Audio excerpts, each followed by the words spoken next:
God is always looking for a remnant.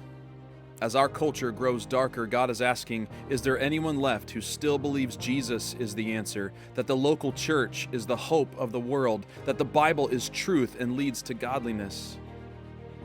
I believe we have a remnant right here at the crossing. Ordinary people in the hands of an extraordinary God can do, well, seemingly impossible things. The crossing can't ever be a place where we pretend. This is not a show. This is a mission. Can I remind you that this place is a hospital? This place is a house of prayer, a place where people find Jesus and find freedom and find purpose. And every single one of you that calls this place home, you have a battle station to man to push back the darkness and to bring the hope of Christ to the world. We're called to be countercultural, salt of the earth, light in the midst of darkness, fresh air in a world that's choking on toxicity. And can we be honest, our culture could use some fresh air right now, yeah? You, as Jesus followers, you are that fresh air. You are kingdom-minded people, marked by the gospel of Jesus Christ. You're not called to conform, you're called to build. We got any builders in here today?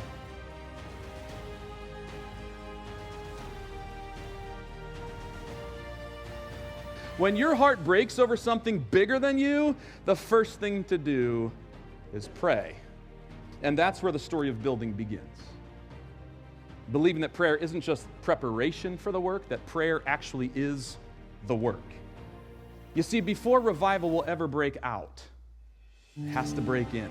Before God's kingdom can ever be built out there, it has to be built in here. Life on purpose starts with a personal conviction, and then you leverage your position when you start to realize that God has me here for a purpose. Church, you've got to activate your faith.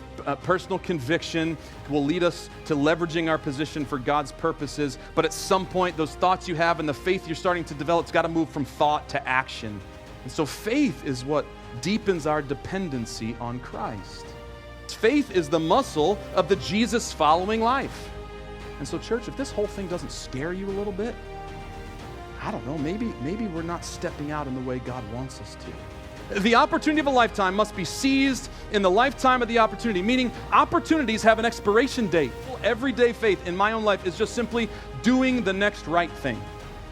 What's the next right thing that God has in front of you? Go do that. Back in 2023, we began to recognize the growing need for more space. The Lord has been increasing our territory and our numbers in every area of ministry. Our attendance has grown by over 200 people since then. Parking is difficult. Our building is 18 years old. And we realized we needed to make a plan. It was time to build. And so we began praying and praying and praying and planning. And that's here we are, right?